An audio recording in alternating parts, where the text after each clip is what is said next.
You might be looking at this gameplay footage and thinking, how is that playing despite the console not being on?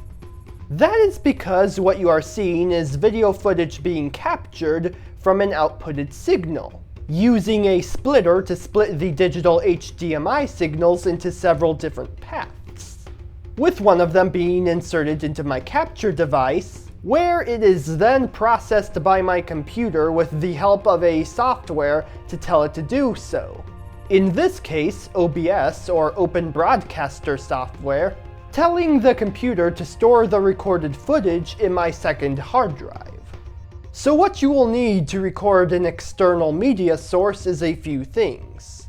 What you will need is a console, video cables, a capture device, and a computer with a hard drive. Consoles and cables are self-explanatory and can be found anywhere online, but I should elaborate on the capture device in particular. Mine, for example, is the Blackmagic Quad HDMI recorder, which, as the name might imply, has the ability to record up to 4 HDMI sources at once, albeit they all have to share the same screen when recording. It is a PCIe card, which means that it has to be inserted into a PCIe slot that is located inside of desktop computers. The alternate is using an external Thunderbolt box, such as an Akitio Node metal box that is designed to plug into a desktop or laptop via a USB Type-C cable.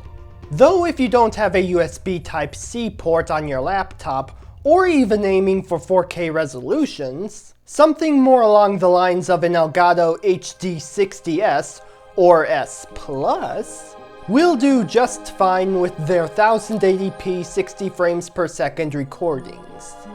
The type of connection used for this resolution is a USB 3, and should be available on just about any computing device nowadays.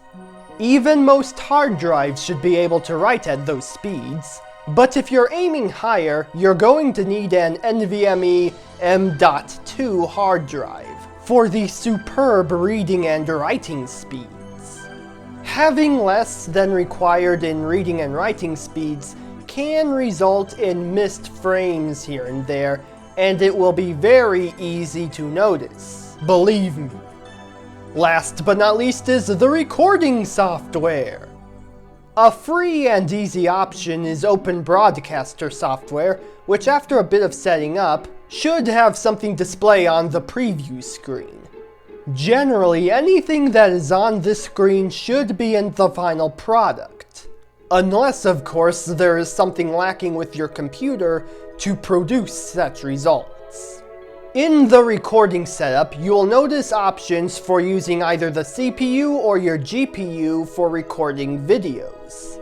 The CPU is the central processing unit, while the GPU is the graphics processing unit. Both have different quirks when it comes to recording, where it is more of a personal preference thing. Now mind you on the components so far, there are many brands out there, each with their strengths and weaknesses. Yes, that would mean things such as the CPUs, the GPUs, the hard drives, and even the recording softwares you use have their own quirks about them. I'd recommend that you look up various reviews on these products so that you have a good idea of which one will be best for you. After all, looking around online and finding the best price and getting the best equipment is arguably half the fun of shopping. Well, it can be both fun and tedious depending on your experience with it. But if you have any questions on any of the components of a recording setup, please let me know. For now I have to go, but next time I will see you with something else. Bye!